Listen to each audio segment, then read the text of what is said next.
Hello friends, welcome to SSC coaching centre. दोस्तों, आज की वीडियो में बात करेंगे साधारण ब्याज के प्रश्नों की। और ये सभी प्रश्न दोस्तों परीक्षाओं में पूछे गए हैं और इनको करने के लिए मैं आपको कोई भी फॉर्मूला नहीं बताऊंगा। डायरेक्ट कैसे किए जाते हैं दोस्तों 2 सेकंड में वो तरीका मैं बताऊंगा। फॉर्मूले से आप कर सकते हैं लेकिन उसमें थोड़ा समय लग जाएगा। हमको समय बचाने के लिए एक ऐसा तरीका चाहिए होता है, उसी को कहते हैं ट्रिक। ठीक है, तो ट्रिक आपको चाहिए होती है, वो कम समय में आंसर आता है। देखिए कैसे सॉल्व होगा। यहाँ पर प्रश्न की अगर बात करें तो पहला प्रश्न क्या कह रहा है कि 2500 रुपये का 5% वार्षिक दर से 2 वर्ष का साधारण ब्याज क्या होगा।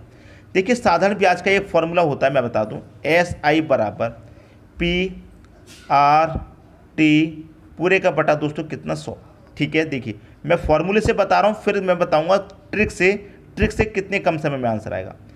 SI आपसे पूछ रहा है बराबर प्रिंसिपल कितना है 2500 लिखेंगे, इनटू रेट है आपका 5 का, टाइम है 2 वर्ष का, पूरे का बटा दोस्तों कितना 100।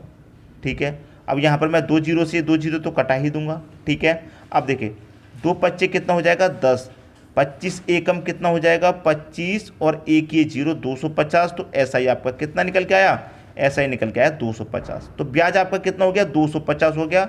250 दे रखा बी ऑप्शन में, ये सही हो गया, आंसर आ गया। लेकिन इतना करने में भी तो समय खर्च हो रहा है कि नहीं हो रहा। अब जिनको संख्या सही से रखनी नहीं आती फॉर्मूले में तो उसमें और समय लगेगा। अब देखिए ट्रिक क्या है। आपको एक चीज़ तो मालूम है कि जो साधारण ब्याज है वो प्रत्येक वर्ष के लिए समान रहता है। मतलब 1 साल के लिए जो ब्याज है वही ब्याज दूसरे साल के लिए रहेगा, वही तीसरे साल के लिए रहेगा। ठीक है दोस्तों, तो आपको मूलधन कितना दे रखा, आप कहेंगे सर 2500, तो ब्याज तो मूलधन पर ही निकलता है। तो 2500 रुपये का 5% निकाल लीजिए। 2500 रुपये का 5% निकालेंगे, परसेंट का मतलब बट्टे में 100 होता है। क्लियर, 2 जीरो से 2 जीरो कट गए, 25 पच्चे कितना 125। ये तो 1 साल का ब्याज आ गया 125। आपसे 2 वर्ष का पूछा है, जब 1 साल का 125 तो दूसरे वर्ष का भी 125 होगा, तीसरे वर्ष का भी 125 होगा, चौथे वर्ष का भी 125 होगा, क्योंकि साधारण ब्याज हर साल समान रहता है। ठीक है, ये 1 साल का हो गया, 2 वर्ष का पूछा है तो 2 से मल्टीप्लाई कर दो। ठीक है, 125 का 2 से करेंगे कितना हो जाएगा, ये हो जाएगा 250। आ गया आंसर। क्लियर, तो इतना करने में और इतना करने में कितना समय है।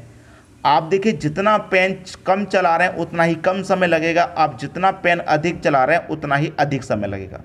बात आ गई दोस्तों सभी की समझ में। तो हमको ये तरीका सीखना है, पेन कम चलेगा तो समय कम लगेगा। तो ये ट्रिक आपको पसंद आई होगी और समझ में भी आ गया होगा। अब देखते हैं अगला क्वेश्चन। अगला क्वेश्चन है 6000 रुपये पर 6% वार्षिक दर से 8 माह का साधारण ब्याज ज्ञात कीजिए। 8 महीने का, ना 1 साल ना 2 साल ना 3 साल, ये महीने में पूछा है। कोई बात नहीं, तरीका हम आपको बता रहे हैं। मूलधन पर हमेशा ब्याज निकलता है, तो मूलधन आपको दे रखा है 6000 रुपये। ठीक है, रेट कितना दे रखा है 6% का, 6 लिखेंगे, परसेंट का मतलब बट्टे में 100। अब देखिए जो ब्याज कह रहा है वो कितने वर्ष का कह रहा है, 8 महीने का। 8 महीने का ब्याज, इसको वर्ष में कन्वर्ट करने के लिए क्या करेंगे, 12 से हम डिवाइड कर देंगे। ठीक है, 12 से डिवाइड कर देंगे। अब आगे आंसर 2 जीरो से मैं यहाँ पर पहले ये 2 जीरो कटा देता हूँ। ठीक है, 6 से 12 कट जाएगा 2 बार में, 2 से 8 कटेगा 4 बार में, 6 चौके कितना हो जाएगा दोस्तों 24, और यहाँ पर एक जीरो है तो 240। आपका ब्याज 8 महीने का कितना होगा 240 रुपये। सी ऑप्शन हो गया सही आंसर। बताइए कोई भी स्टूडेंट अगर ऐसा है जिसकी समझ में नहीं आया हो तो कमेंट बॉक्स में कमेंट करके बता दीजिएगा। अगर इसी सवाल को आप फॉर्मूले से करने जाएंगे तो आंसर तो आपका आ जाएगा। मैं ये नहीं कह रहा आंसर नहीं आएगा, आंसर तो आपका आ जाएगा, लेकिन उसमें क्या होगा, थोड़ा अधिक समय खर्च हो जाएगा। देखिए दोस्तों मैं आपको बताऊं, मैंने पेन चलाया इतना तो कितना समय खर्च हुआ, और मैंने पेन चलाया इतना तो इतने में अधिक समय। जितना पेन अधिक चलाएंगे, आप देखिए आपने 5 मिनट पेन चलाया, आपने 10 मिनट पेन चलाया, तो 5 मिनट पेन चलाया तो राइटिंग कम की, आपने 10 मिनट पेन चलाया तो राइटिंग ज़्यादा की। तो जितना अधिक पेन चलाएंगे उतना ही समय ज़्यादा लगेगा। तो मेरे कहने का मतलब ये है, तो ऐसा तरीका आप सीखिए जिसमें कम समय लगे, क्योंकि एग्ज़ाम में समय की कितनी वैल्यू होती है आप सभी लोग जानते हैं। ठीक है दोस्तों, अब देखते हैं अगला क्वेश्चन। अगला क्वेश्चन है 3200 रुपये पर 4 अप्रैल 2012 से 16 जून 2012 तक का 5% वार्षिक दर पर साधारण ब्याज क्या होगा। अच्छा प्रश्न है दोस्तों, बहुत ही अच्छा लाजवाब प्रश्न। ठीक है, देखिए समझिए प्रश्न को। 4 अप्रैल 2012 से स्टार्ट हुआ है। देखिए दोस्तों, अप्रैल के महीने में कितने दिन होते हैं? 30। 30 में से आपने जो कर्ज लिया है, जो पैसे लिए हैं, वो लिए हैं 4 तारीख को, तो 4 दिन का तो कोई ब्याज लगेगा नहीं, ठीक है। तो अप्रैल का महीना 30 दिन का होता है, उसमें 4 दिन का तो ब्याज लगेगा नहीं, तो बचेंगे कितने दिन? 26 दिन। तो जो ब्याज लगेगा वो 26 दिन का लगेगा, ठीक है। तो अप्रैल के महीने में 4 तारीख को आपने पैसे लिए, तो 4 तारीख तक का कोई ब्याज नहीं है। 4 के बाद जितने दिन बचे हैं उतने का ब्याज, तो 26 दिन बचे हैं, 26 दिन का ब्याज। तो मैं यहाँ पर लिख लेता हूँ अप्रैल, ठीक है। अप्रैल के बाद दोस्तों कौन सा महीना आएगा? मई। मई के बाद 16 जून तक की बात की है, तो जून का महीना आएगा। अब देखिए, अप्रैल में कितने महीने का ब्याज लगेगा? 26 दिन का ब्याज लगेगा, प्लस मई का पूरे महीने का लगेगा, मई में 31 दिन होते हैं, प्लस 16 जून तक का पूछा है, तो जून के महीने में 16 तारीख तक का ब्याज लगेगा। तो टोटल दिन कितने हो गए दोस्तों? ये 6 और 6 12, 12 में 1 जोड़ दो 13 का, 3 कैरी का 1, 2 और 3 5, 5 और 1 6 और कैरी का 1 कितना? 7। तो 73 दिन का ब्याज मतलब आपको निकालना है, ठीक है। तो कितने रुपए पर निकालना है? 3200 पर। कितने पर? 3200 पर। कितने की दर से? 5% की दर से। तो 5% का मतलब बटे में 100, क्लियर। इनटू कितने दिन का निकालना है? 73 दिन का निकालना है।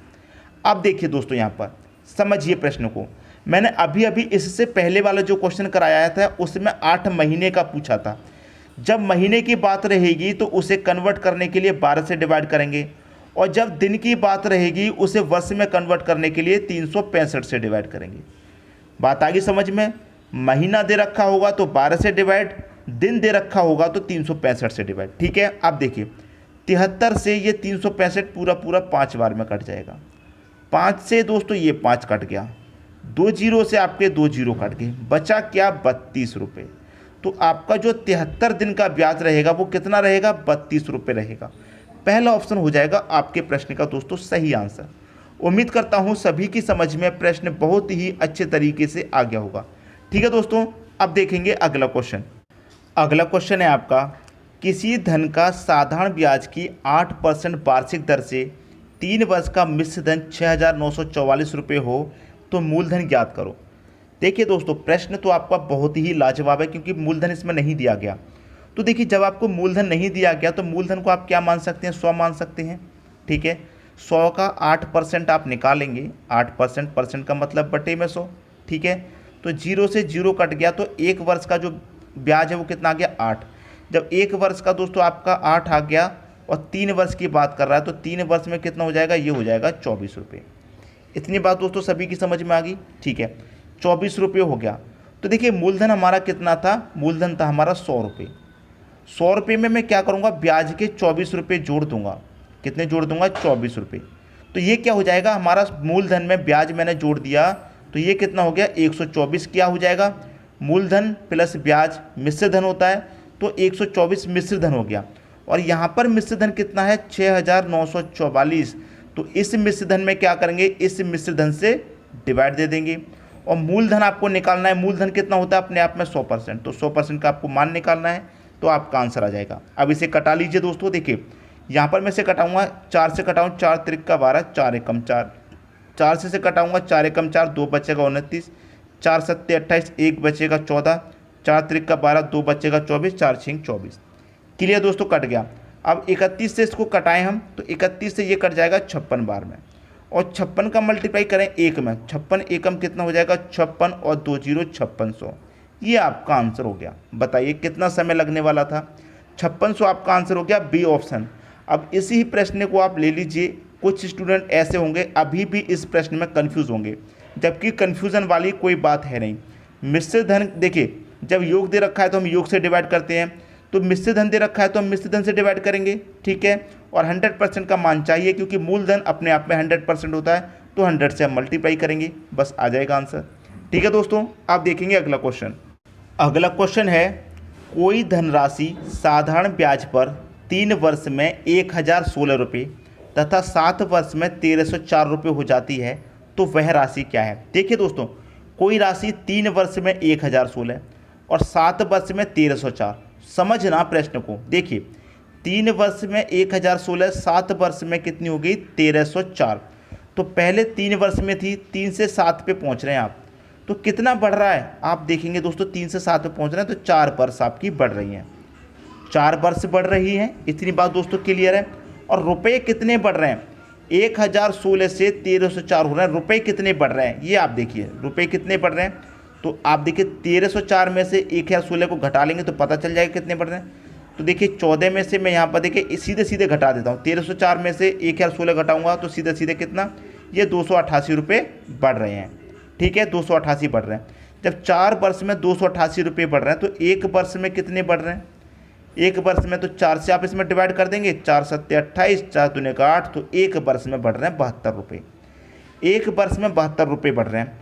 और देखिए कोई धनराशि थी हमारी वो साधारण ब्याज पर 3 वर्ष में कितनी होगी, 1016। तो इस 1016 में क्या है दोस्तों, 3 वर्ष का ब्याज भी तो शामिल है। तो 1 वर्ष का ब्याज हमारा दोस्तों 72 है, तो 3 वर्ष का ब्याज हमारा कितना हो जाएगा, 3 वर्ष का ब्याज कितना हो जाएगा, 72 गुणे 3, 3 दूने का 6, 3 सत्ते 21, 216। तो 3 वर्ष का ब्याज 216 है। तो जो 3 वर्ष का हमारा मिश्र धन है 1016, उसमें से क्या करेंगे हम, 3 वर्ष का ब्याज निकाल देते हैं 216। तो जो निकले ब्याज, देखिए मिश्र धन में से हम ब्याज निकाल देंगे तो मूलधन बचेगा, और मूलधन ही तो पूछ रहा है, हमारा आंसर आ जाएगा। तो देखिए 6 में से 6 गया 0, 1 में से 1 गया 0, 10 में से 2 गया 8, 800 रुपये दोस्तों हमारा क्या है, मूलधन है। 800 रुपये मतलब पहला ऑप्शन हो जाएगा आपके क्वेश्चन का सही आंसर। तो मैं उम्मीद करता हूँ सभी को प्रश्न बहुत ही अच्छे तरीके से समझ में आ गया होगा। दोस्तों यदि वीडियो पसंद आया तो लाइक करें और दोस्तों में भी शेयर करें। यदि आपने हमारे चैनल को अभी तक सब्सक्राइब नहीं किया है तो कर लीजिए और बेल आइकन का बटन भी दबा दीजिए दोस्तों। धन्यवाद।